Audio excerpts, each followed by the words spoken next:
You are listening to the IFH Podcast Network. For more amazing filmmaking and screenwriting podcasts, just go to ifhpodcastnetwork.com.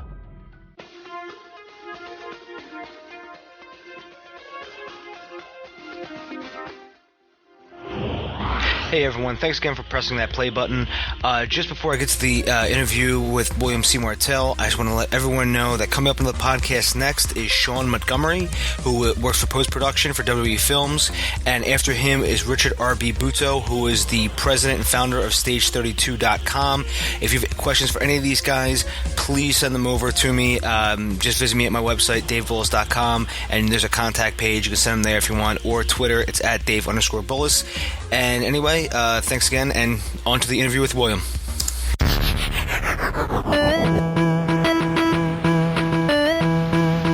You're listening to the Dave Bullis Podcast.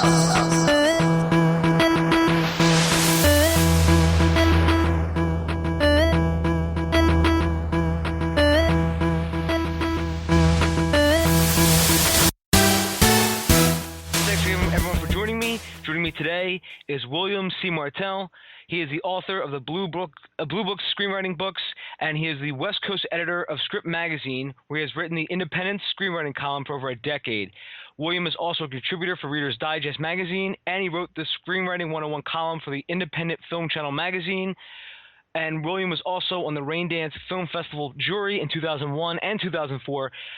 William, how are you? I'm doing fine. I'm actually been in the Raindance Film Festival jury 3 other times since then, 2009, 2012, and 2013. And I'm no longer the West Coast editor of Script Magazine because they no longer are a print mag. They're just online, and I'm not doing that. But I'm doing fine. Excellent. You know, we actually had on Elliot Grove from Raindance on here before. Elliot was...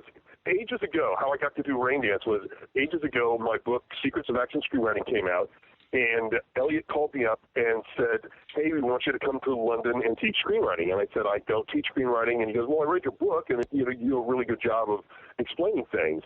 And they said, we will fly you out, we'll put you up in a hotel, we'll cover all your meals, and we'll cover all your drinks. And I said, you're going to cover my drinks? And I said, I'm in. So basically, I went to Raindance that year, which was, I think, 2001, and did a weekend class. Mike Figgis did the class at the beginning of the festival. I did the class at the end, and was on the jury with Figgis. And basically, it was just a great experience, and Elliot just keeps calling me back year after year. And I'm on the jury. I usually do a couple of classes just to sort of pay my way, and just have a great time. Mostly just seeing films. That's what I love. I love seeing movies. So. Yeah, and Raindance is the biggest independent film festival in the world. I'm sure Elliot told you that. I don't know if it's true. I have no idea whether it's true. But the amazing thing about going to a film festival like that is you get to see a bunch of films that will never show up in the United States. And you see gems and you go, why wasn't this film released in the U.S.? And, you know, I've seen so many great films there. And I write, that's one of the things in a couple of the Blue Books, I ended up using film examples from the Raindance Film Festival, which is kind of dirty pool because people might look at those and go, I want to see this movie, and then find that it's not available in the United States. But I'm hoping what that sort of does is get enough interest for those movies that some distributor someplace picks them up just to, satisfy the people who read the Blue Book. Elliot did tell me about the Raindance being the biggest independent film festival in the world, and but I don't know if that's true in terms of how big Sundance is and all the other film festivals out there, but but it's just a small world. I always say it to people because it's amazing how everyone seems so connected anymore. Mm-hmm. The thing with Raindance though is they have like 5 screens going at the same time. Mm-hmm. Which, you have to pick which movie you're going to see, which means you pick 4 movies you're not going to see, which is just, it's a heartbreaker. But it's a big fest. I love going almost every year.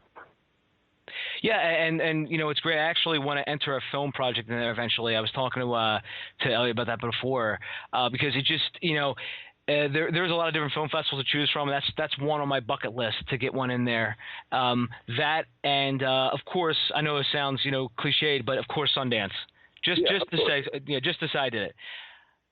but so William, about you, could you please to just tell everyone who's listening, how did you get your background? I mean, how did you get started, in the film industry and screenwriting as a whole, and how did you get started in the business?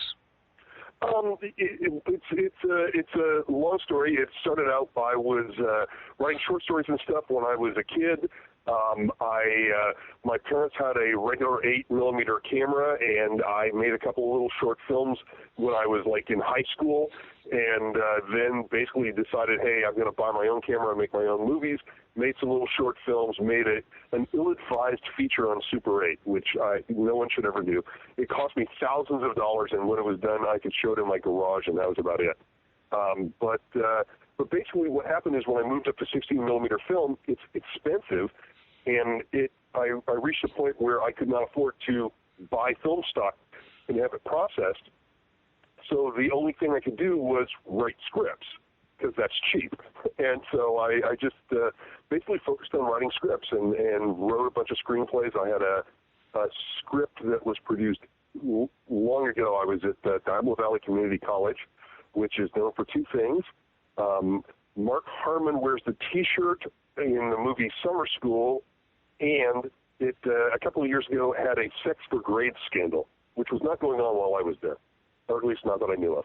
But at BBC, I made a bunch of stupid Super 8 movies, and they had every semester they had a thing where you show your Super 8 movies to the experts or whatever they were, and somebody chose the best one, and I ended up actually there were three judges at that as the first year.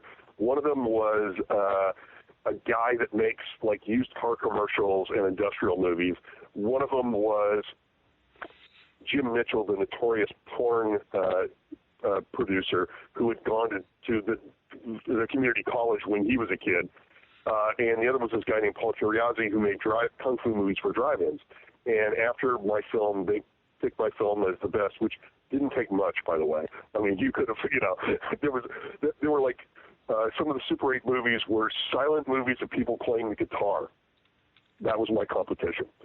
But what happened is the guy that makes the commercials came up and said, hey, I really like your movie, and if you ever need a job, I always need somebody to load and unload my truck.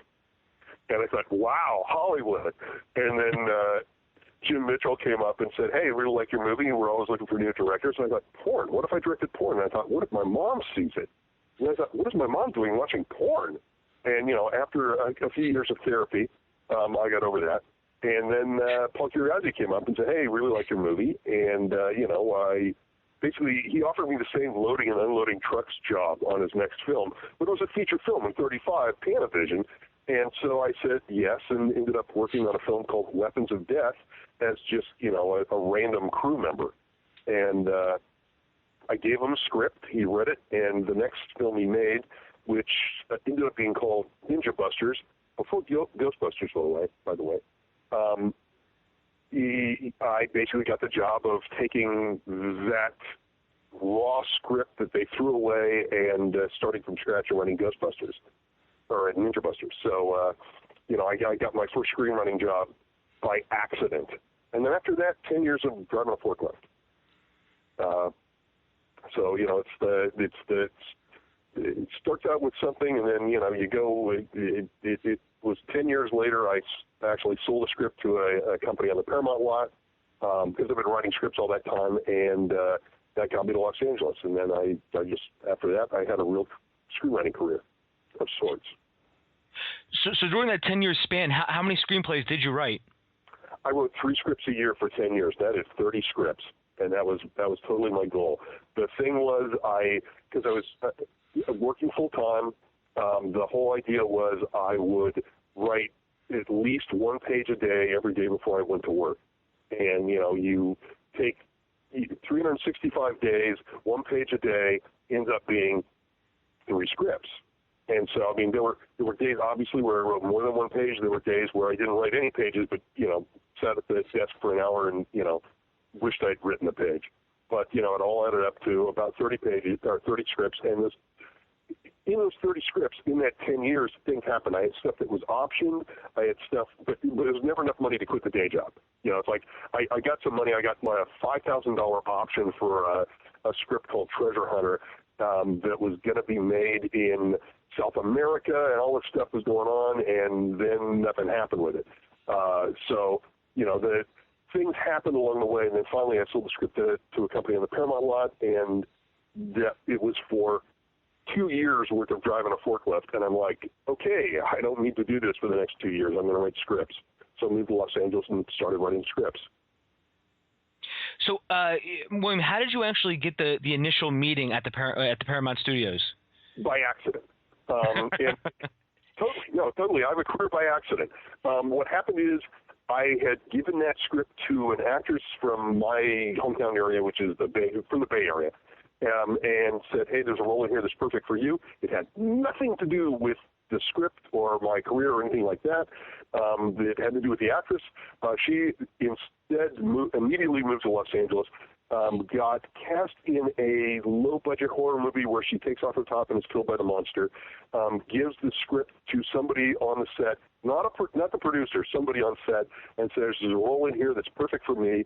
And the guy on set, was the production manager, read it and went, hey, this script is so much better than this terrible film we're making now. I'm going to give it to my best contact. And then for the next, 3 years, it floated around Hollywood being passed up to the next person's best contact until it landed at this company on the Paramount lot that called me up on a day before I was getting ready to go to work and said, we would like to buy your script. Is it still available?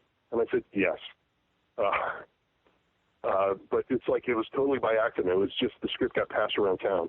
And I've had that happen with scripts a lot, where I have a script that I had a script once that was given to a friend of mine whose roommate was in a garage band, and the script got passed around by garage bands in Los Angeles until finally it came to somebody who had a connection with a producer, and they called me up and said, can I submit the script to this producer? And I'm like, okay. So, it's like the weird part about it is people think that it's impossible to get a script anyplace in Los Angeles. But the thing is, if you get the script, I think if you drop the script on the corner of, I'd say Hollywood and Vine, but that's actually a really crappy place. But, if you drop the script someplace, in Beverly Hills, somebody will pick it up, and if it's good, you'll get the phone call eventually. It's just that so many scripts out there are not that script that's going to get passed around. You want to have that script that people read and go, I love this script. I want to give it to my best contact, because then they sell the script for you. Or actually, in a weird way, the script sold itself. That's a good point, William. Do you feel that sometimes, maybe writers who the script's not there yet, if you know what I mean, do you think they sometimes use it as an excuse, like, oh, nobody's buying anymore, and I can't get into LA because I don't live out there? Do you think sometimes use that as an excuse as to why they didn't get a call back for their script? Of course. The thing is, there's two things that happen with the script. And one thing is the script isn't ready yet. The other thing is that sometimes the script is focused on, it has a narrow focus. It's a niche audience thing. And so you have to find, I was talking to somebody the other day about this, and, so often a script is like, it's the shoe that's from Cinderella, and you're running around town with that shoe trying to find the foot that fits on it, and you go to a lot of stinky feet before you find the producer that goes, this is the exact script I've been looking for. So it's one of two things. It's either the script isn't ready yet, or sometimes the script works only for a couple of producers, and you have to find those producers. So it's one or the other. Often it's just that the script's not ready yet, or often it's just sort of the wrong script for the time period. That happens too, where you write a script and it's like there's no market for this script today. There might have been a market for this script, 20 years ago, or maybe 20 years from now, but not now. So that's why the great thing about scripts and screenwriting is you just write another script. So do you feel like some writers, chase the market, quote unquote, too much, and that's what happens with their screenplays? Like, if they created like a Western like Western, like let's just say Westerns are big today, and I set out to write a Western, and then, 2 years when I'm finally done, or a year from now, no one's making Westerns anymore. Do you see a lot of writers do that where they chase the market of what's popular at that moment? I think part of the thing is, and there's two things about chasing trends. Chasing trends works. There's the big picture and the small picture. The big picture is that, let's start with the small picture. The small picture is you see The Matrix and you decide you're going to do a movie like The Matrix, and it's going to be all about the computer world and the idea that reality is not reality or whatever the heck it is. But it's something like The Matrix. Well, the thing is, you're looking at too narrow a thing. What you need to do is look at the wider picture. And what The Matrix is a big martial arts science fiction action film. Now, if you were to write instead a big martial arts science fiction action film, I guarantee that larger trend element will still be there by the time you get that script done. Because Hollywood is like an aircraft carrier taking a corner. It takes forever for it to turn. And so if people keep saying horror is dead, well, horror is only dead until the films that they have in the pipeline that they've already made come out, and one of those is a hit. So if you were to write a horror script thinking that horror's hot, then you would probably be safe. If you were to write a Japanese-style horror script, that might be too narrow. But here's the thing, though. If you don't like writing horror, you should not write it. I mean, that's stupid. Because the thing about writing is often it's close to torture. It's hard work. So if you do a lot of hard work on something just for the money, you don't get anything out of it. The only thing you're going to get out of it is writing the script. So it has to be about writing a script. If you love horror movies, then you should write horror movies. If you love Westerns, you should write Westerns, even though right now there's almost no market for them. But, you should write what you love. And that ends up being part of the thing. But you should write what you love and maybe add a little bit of thought to market, not chase the market as much as figure out where you belong in the market. How about that? You have a really good quote, and you actually said, write the movie that you normally pay money to see. Yes. And that is a very good quote. I was reading on your site, and that's pretty true, because sometimes I have friends and they ask me to read their screenplays, and I'm reading this and I'm like, there's certain horror tropes that we've come to expect, and they're missing all of them, and I'm just like, and they're like, well, horror's not my thing. I'm like, well, then maybe you should go to your thing. Yeah, exactly. No, exactly. That's it. It's like I say, write the kind of movie you regularly pay to see, because the thing about that is that means that it's the movie that you are. It's like there's movies that I stood in line for, and I still, we have so many screens, there's hardly a line anymore. But if there was a line, I'd stand in that line. And then the movies that I have to see this movie. I can't wait for this movie to come out. And those are the kind of movies you should write. The problem with writing only the movies that you want to write is, if I were to write the movie that I want to see on screen, but it has nothing to do with the rest of the audience, the movie I want to see on screen is one where the producer of my last film gets publicly humiliated. And it's like, although there are maybe hundreds of people that want to see that movie, there's certainly not enough to make it a wide release. So you have to sort of go within what are regular movies that get made in Hollywood, but what are those movies that you want to see that are those movies?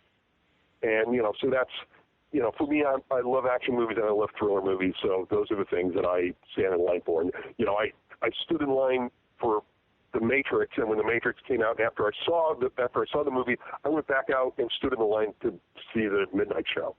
It was me and a bunch of friends who were like, man, can you believe that? That was the greatest movie ever. And, there are those movies that you see once and you go, I love that movie, I want to write something like that. And that's what you should go for. And that kind of brings us to our next topic is, actually writing, your first screenplay. And, I want to ask you, how about your process and how you actually, create? So William, do you actually sit down and create like a huge outline first before you begin writing? It's not huge. It's one page, And basically what I do is I have a modified beat sheet that I do, which is nobody else does anything like it. There's examples in my Secrets of Action screenwriting book, but what I did when I first started writing movies, I thought I need to have some way to organize my thoughts, because before I just jump in and write the script. Because what I'd done is I'd actually done a couple of things without outlines, and they got to like page 50-something, and then I couldn't figure out where the story was going. Or they were finished and they didn't work at all. So I thought, okay, what I need to do is my dad was, because he's retired now, a sign painter, and before that he actually went to art school, and he always did like the charcoal sketch before he brought out the oils. So my outline is the charcoal sketch before I bring out the oils. And when you bring out the oils, when you're actually writing a script, you're putting in all the details and things like that, but you already sort of have an idea of what the basic picture is going to be. And so that's what my outline is. And I sit down, I go scene by scene, but my modified beat sheet thing is that I set it up into basically 5-page segments, which, it's roughly a minute a page, so it's like 5-minute segments, and that way I get an idea for pacing in the movie. And so each 5-page segment will have like 2 or 3 scenes in it, and then go from there. Some of those 5-page segments probably only have one big scene. But, it's the idea is you figure out the pacing as you go along. And it's like you figure out the best way to outline for you. There's people that do index cards. There's people that do whiteboards. There's people that just do a regular beat sheet, which is just scene by scene by scene by scene by scene. You just do whatever works so that you get a handle on what the basic story is.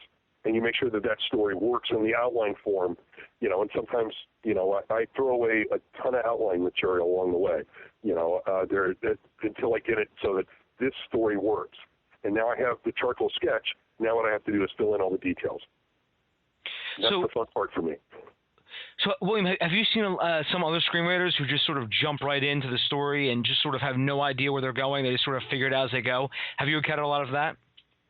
You know what? Not in the business. And here's the thing. And once you get into the business, what happens? There's 2 things you learn. The first thing is you're not going to be selling screenplays. Most of the time, your screenplay is going to be a job application for an assignment to adapt something.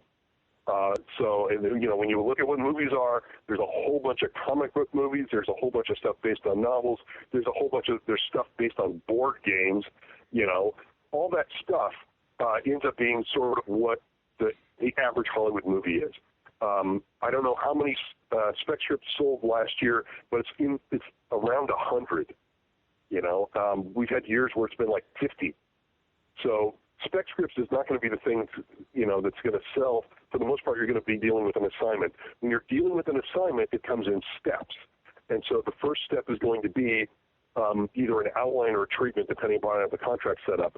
And if you're doing it, no matter what, you're going to end up with the treatment step. And that treatment step is going to be a 10 to 15 page, scene by scene telling of your story. You have to do that before you go to script, and that has to be approved before you go to script. And once you go to script, they expect that script to be like that treatment.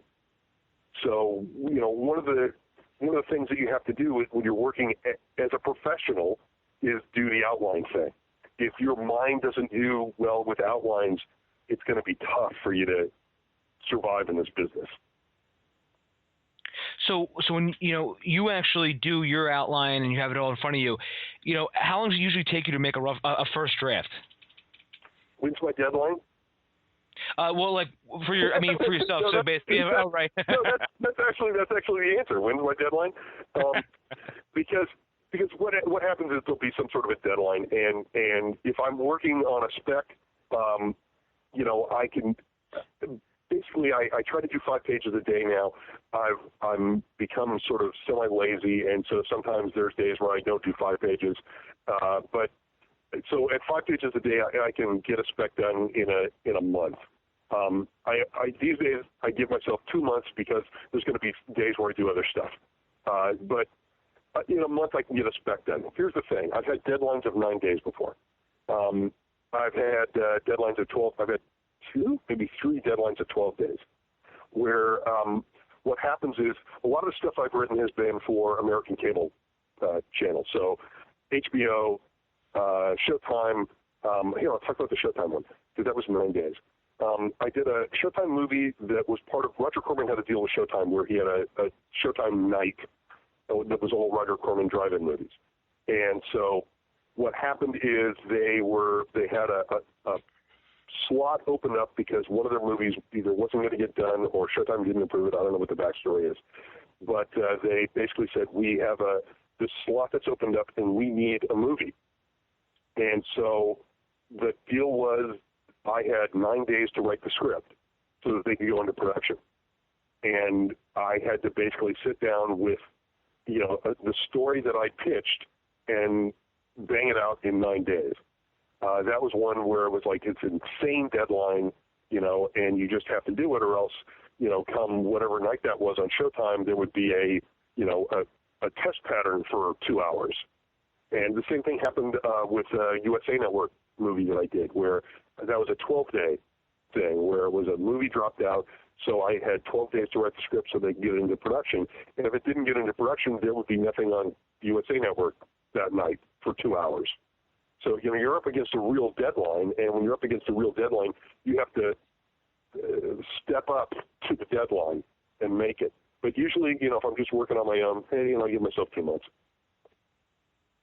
So when you finally are done your first draft, even if, and mainly this question is if it's for yourself, like if you're not on a deadline and you have your first draft, what do you usually put it away then and work on something else? Yeah. Or do you?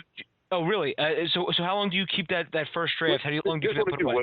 I alternate drafts. So what I'll do is I'll do first draft on script A, and then put it on the shelf and do first draft on script B, and then come back to script A and do a rewrite, and then come back to script B and do a rewrite, and just keep going back and forth, until the script gets to where I want it to be.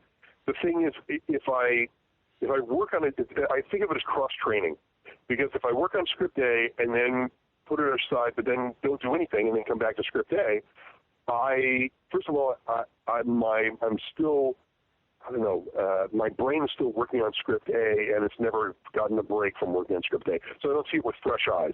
I'm just looking at it with the same eyes.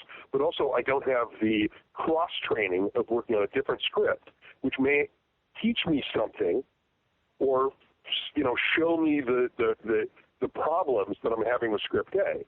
So by doing script A and then script B and then going back to script A, I now have both learned something, experienced something, and I can see script A with fresh eyes. That's always what I do. Yeah, I think I heard Stephen King also does a similar process as well, because I've read. I don't know if you've read his book On Writing, but that every page is just huge nuggets of writing information and writing, experience.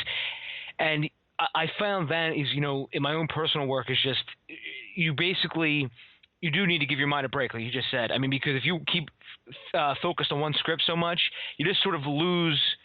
I guess I don't want to say the focus, but I mean it's almost like you can't actually see the screenplay anymore. If you know what I mean, you get so wrapped up in everything.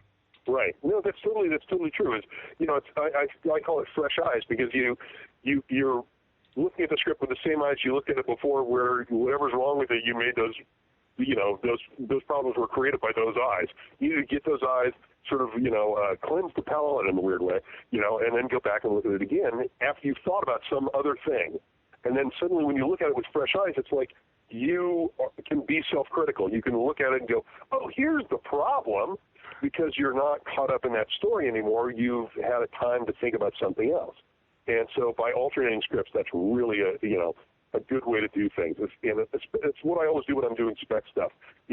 Something I work on A, then I work on B. Sometimes I'll, I have an assignment right now. So what's happened is I've worked on one spec. It's been put aside. I'm working on this assignment. When I come back, I will have, forgotten all of the things about that script, that spec script, and be able to see it with fresh eyes again.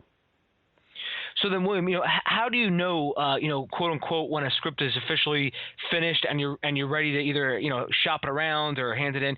So how do you personally know when the script is finished? Well, here I'm going to give not necessarily the advice for me, but the advice for other people, which is what I would say is read your 5 favorite screenplays, not screenplays from your 5 favorite movies, but your 5 favorite screenplays themselves, and then read yours. And if one of these things is not like the other, it's, your script needs more work.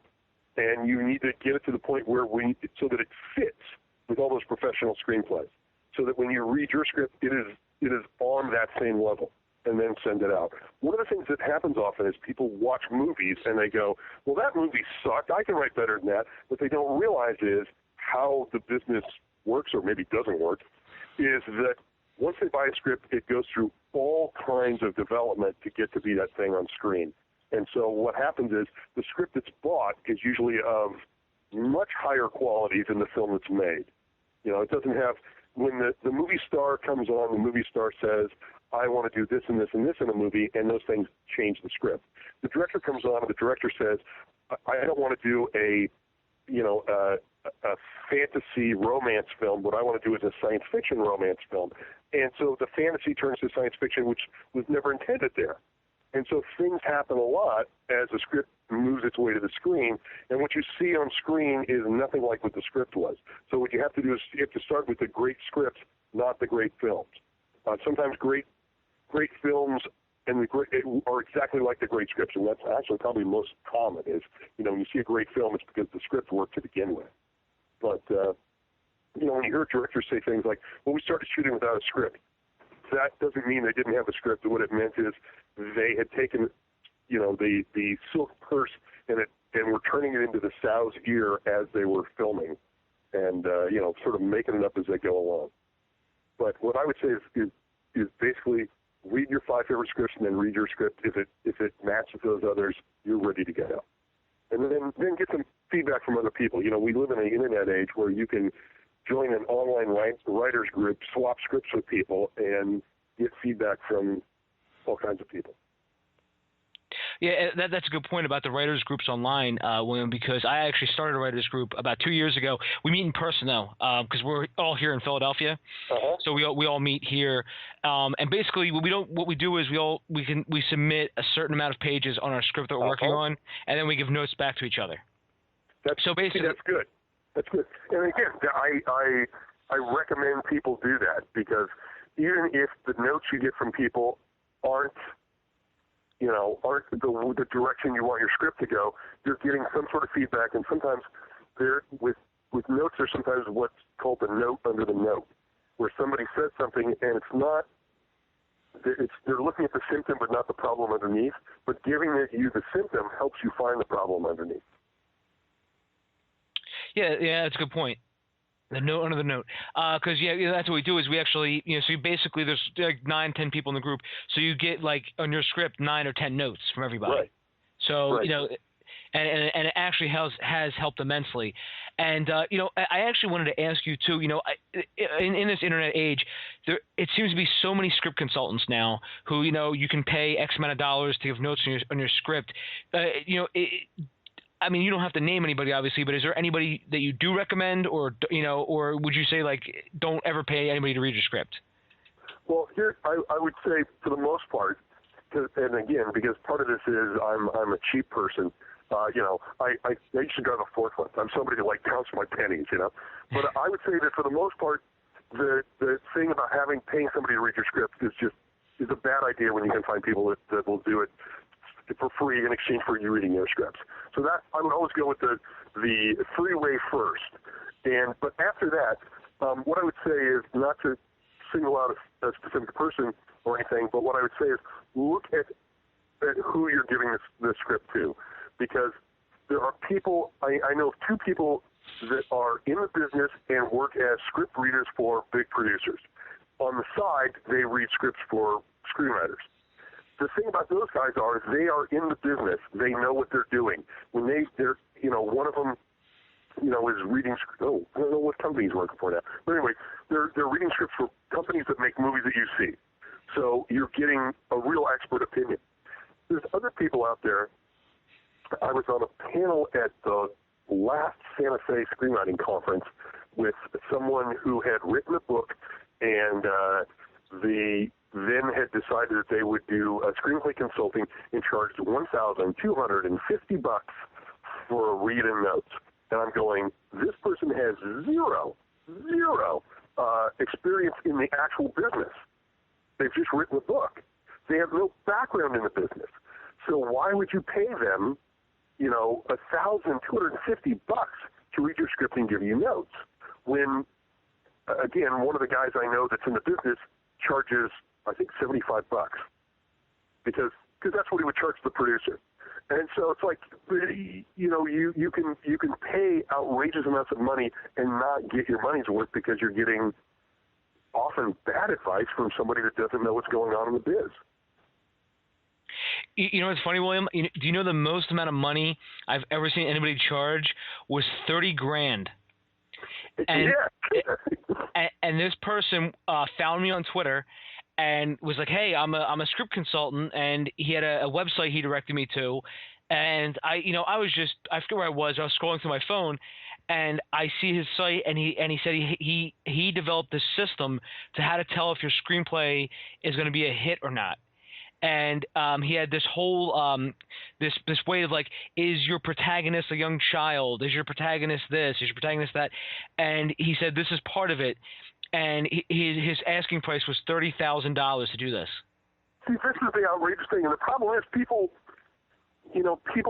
fall for that. They go, "Oh, this is going to be the best. I'm getting my money's worth. It's the most expensive, so it must be the best." And I think what happens is the most expensive is usually the ripoff.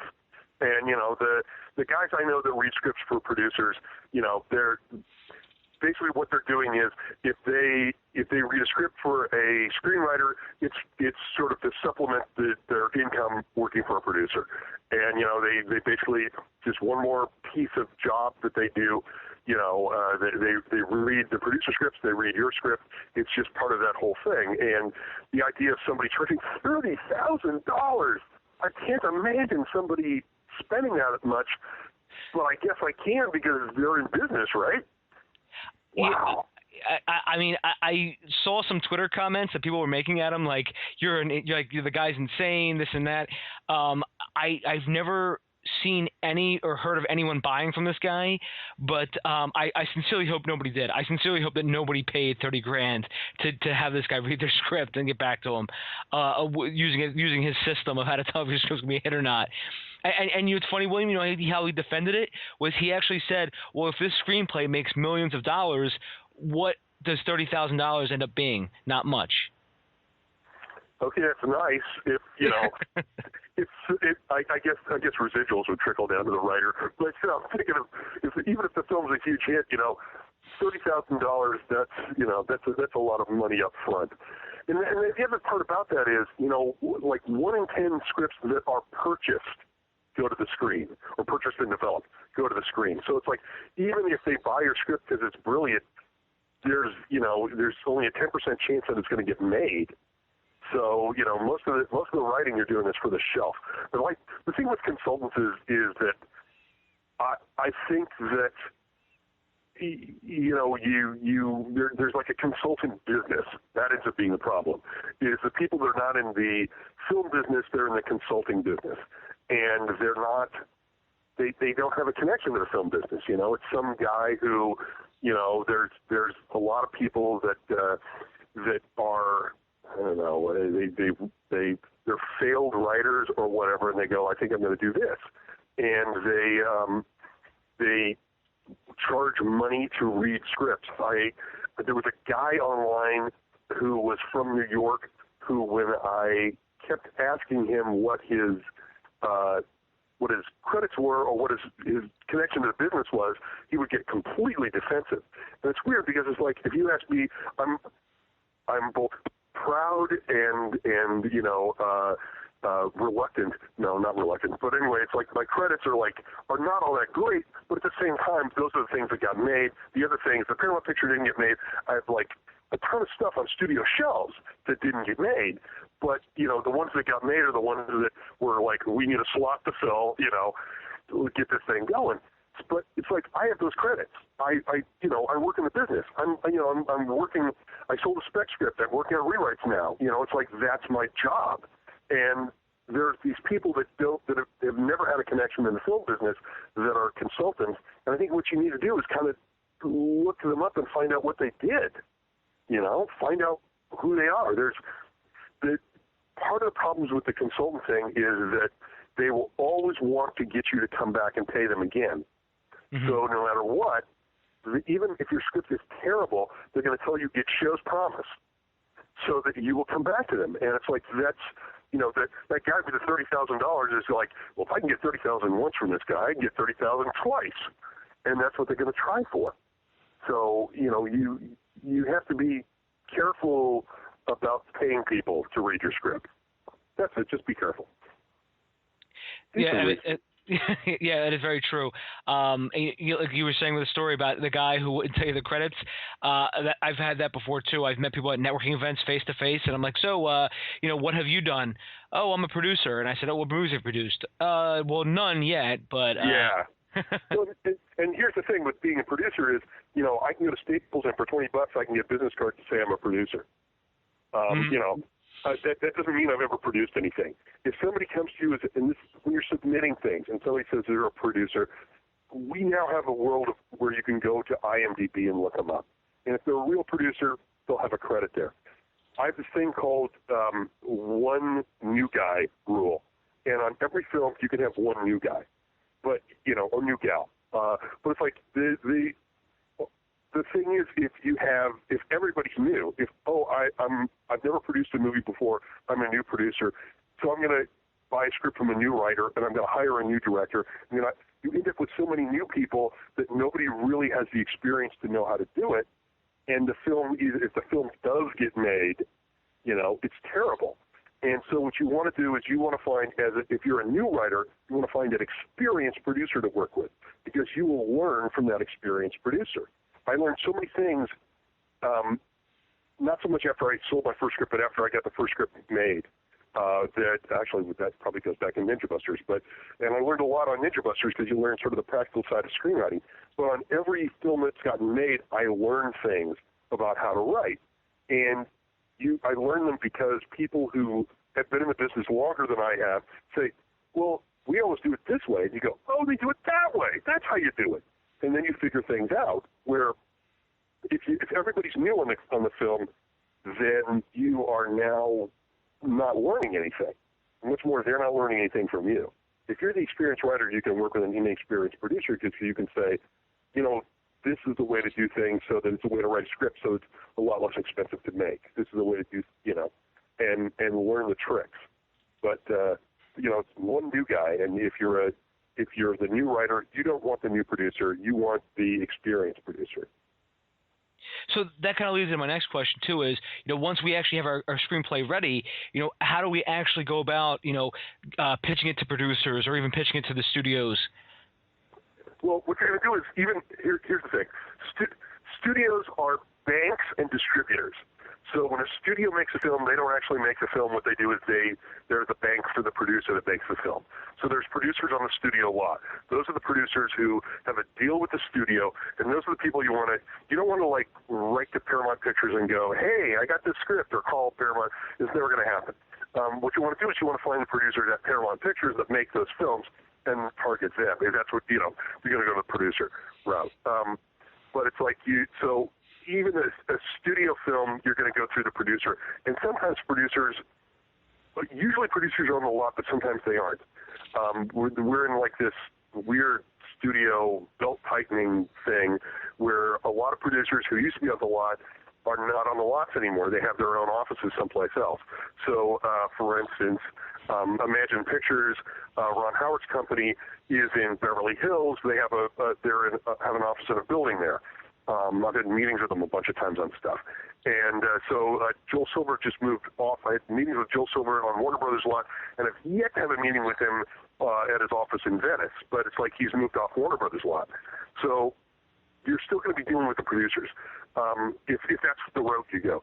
So the best thing that I would suggest, which is like not what I did for a writer with a script, is to try to find a manager.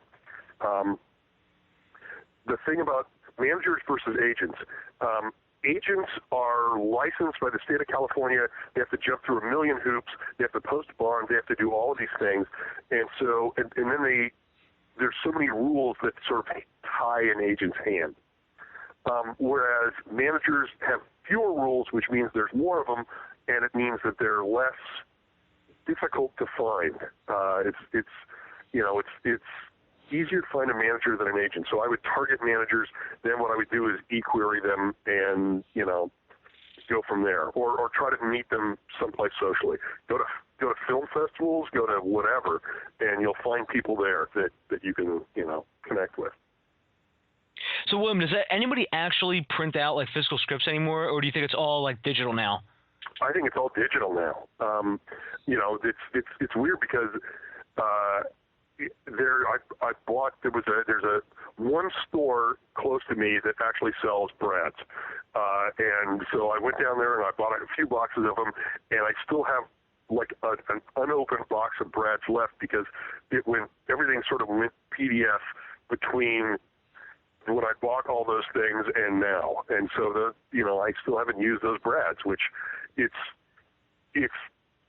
interesting because it kind of almost happened overnight. There was a period of time where I said, nobody in the world's going to read a PDF of a script on, and then suddenly it's like, oh no, very few people are going to read a paper version. So it just like changed. Somebody just decided, and then boom, it was the whole business. I actually bought Braids too, but I'm still kind of old-fashioned where after I get like a completed script, I like to print it out and just read it. Sort of unplug from technology. No, that's a good idea. That's a very good idea. You find typos that way. Yeah, and I've also I usually just take a pen and I start marking up everything. And granted, I go through a pretty good amount of paper sometimes, but I find it's the best way for me to this is what I got to work on. Now, right. Granted, it's a little more time consuming because I got to then go back and do everything in Final Draft. But at least now I have a guide as to what I got to fix. No, I always print out copies too. Again, for my use, but and again for. Once the script sells, you're going to go to story meetings, and when you go to story meetings, you will not want to look up your script on your laptop in the room. You'll want to have a paper version.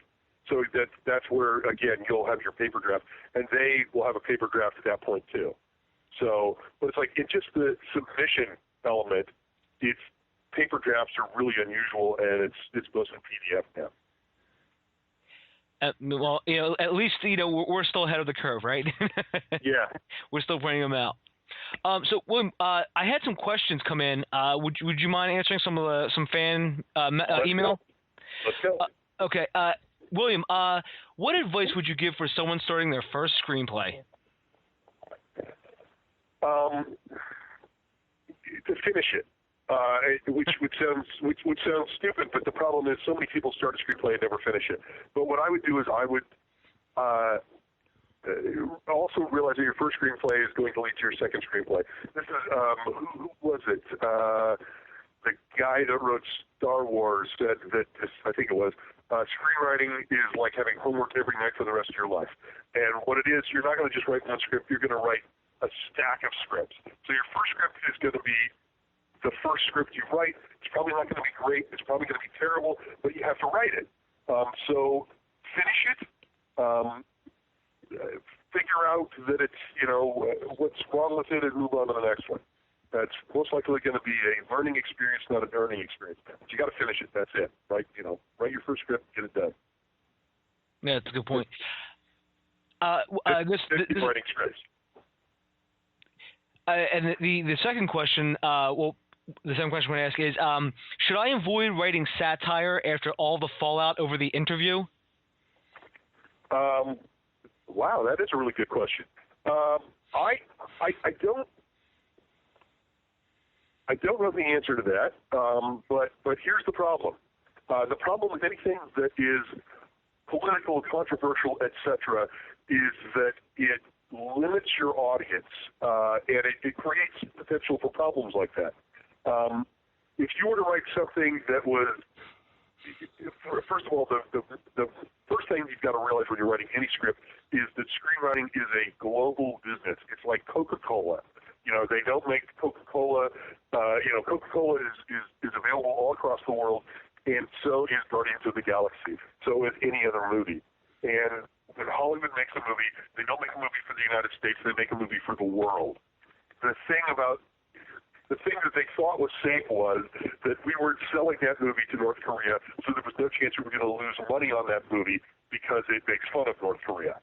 The problem became whoever is behind the hack thing, which, by the way, many experts believe that it has nothing to do with North Korea at all, but they're trying to keep that story so that North Korea continues to be our enemy instead of two guys in a basement that actually did the hack. But the problem is when something like that happens, I'm sure that Hollywood does shy away from doing similar projects. So right now might not be the best time. If that is what you want to write, though, satire's a really tough sell.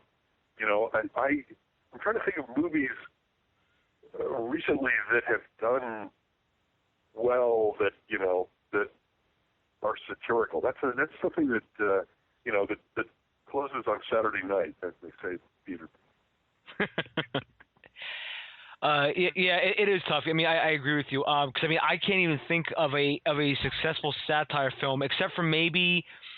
This isn't recent, but I was going to say the Scary Movie series, but that's not even recent. I mean, the last one was what, 6 years ago? Yeah, they tend to sort of do. Even though there's elements of satire, they tend to sort of go for the parody jokes, where it's less intellectual, more humor that stupid people can understand. That's a tough genre. And again, some of the issues that you run into, I would think, in a global market, even despite North Korea, is that some of that may not translate,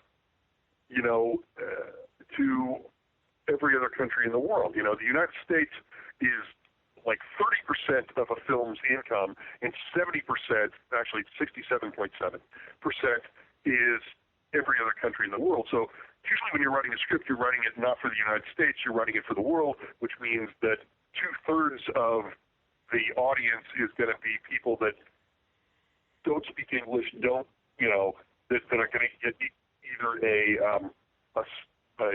subtitle. No, they're not going to get subtitles. Nobody does that except us.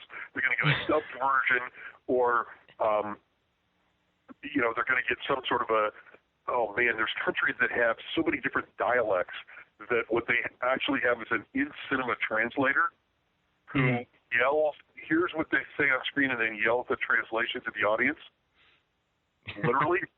And so instead of, you write this great big speech, and that translates to, he hates her. So you have to watch out for stuff like that, where things that you think you have this great, beautiful, eloquent speech, and it gets translated into something else that's easier to understand. But that might be the problem with satire too, is that it might be something that's too complex for to go from one country to another country to another country and have everybody understand. Yeah, that's a good point. That's a very good point.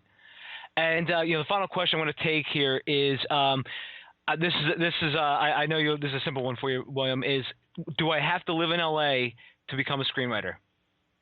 Eventually. And here's the thing. When you're writing specs, you don't have to live here. Before you've broken in, you don't have to live here. Once you break in, the problem is it is an endless series of meetings. So what will happen is you have a spec go out wide. I had a few years back, I had a bunch of specs go out wide, but one of them went out to the script went out to 50 different producers on studio lots. Oh, Ron Howard wasn't on the studio lot. So, anyway, I got 48 meetings, and that meant that for the next month and a half, all I did was drive from one end of the Los Angeles to the other end and have a meeting. And, it never fails. If you have a meeting, if you have 2 meetings or 3 meetings in the same day, one of the meetings will be at Universal, which, by the way, I could walk to from where I live. And the other meeting will be at Sony, which is like, an hour and a half of bumper-to-bumper traffic. And then, it's like the third meeting will be at Warner Brothers, which I couldn't really walk to, but it's within bicycle riding distance. So it's like you end up bouncing all over the place, and you have to more or less live here for a month and a half to 2 months. And if that happens every time you have a script go out, you're spending so much time in Los Angeles, you might as well live here. And that's the thing, is people don't realize how much meeting stuff is involved in the script. And that's for a script, by the way, that doesn't sell. If the script sells, then you have all of those meetings plus the meetings that you go back and forth to for rewrite notes, etc. But eventually you'll have to live here. You can write any place, and like I said, I wrote from the Bay Area, and kept my forklift driving job, and did auctions, flew to Los Angeles, did all that stuff, and when finally I sold something, it was time to move, because at that point there were a lot more meetings. So, but it's kind of good though in a way, because there is more meetings. You must be more willing to move out to LA at that point, correct? Yes, yeah, sure. I was hoping that there would be more sales, more meetings, which there were, but there was, because I was stupid. That's the problem when you first sell something, you're stupid and you don't know how to do anything. And so I basically did everything wrong, and I moved to Los Angeles, and instead of immediately trying to make contacts and set up a different script, I sat at my apartment and wrote scripts, which I could have done anywhere. And so I did not make the connections I should have made. I did not do all the stuff I should have done. And instead, I ended up at a point where it's like my money was running out, and it's like, I got to sell another script now. So, that's when I actually got off my butt and did all the stuff I should have been doing all along. So it's just, like you said, it's homework for the rest of your life. It is. It is. You will be writing. If you think I'm going to write one script, that's going to be it. No, you're going to keep writing and writing and writing. There will never be a time. People ask me, "Do you still write spec scripts?" And it's like, well, yes, because what happens is the minute you sell a script, and do the rewrites, you're unemployed. And when you're unemployed, that means you have to look for work. When you look for work, you need a job application. That's a screenplay. So you have to have a new screenplay to send out. And so you will always be writing new scripts. You will always be writing scripts. So it's, get used to it. If you think it's going to be, sell one script, buy the mansion, date an underwear model, that's it. That's not going to happen. Well, that was my plan, William. Now that's gone. So sorry. I'm sorry I dash everybody's dreams. It's like but the thing is, I want people to be prepared so that they don't think that I'm going to write one script or two scripts or three scripts and that's going to be it. Because often what happens is, it's the Writers Guild did a survey years ago. Man, it was maybe a decade ago, where they asked people how many scripts they wrote before they actually sold one, and it ended up being 9 before they ever sold one or got an assignment. And so I always look at that and go, that means that for new writers, they have to realize that if they have written 5 scripts and nothing's happened, that's okay.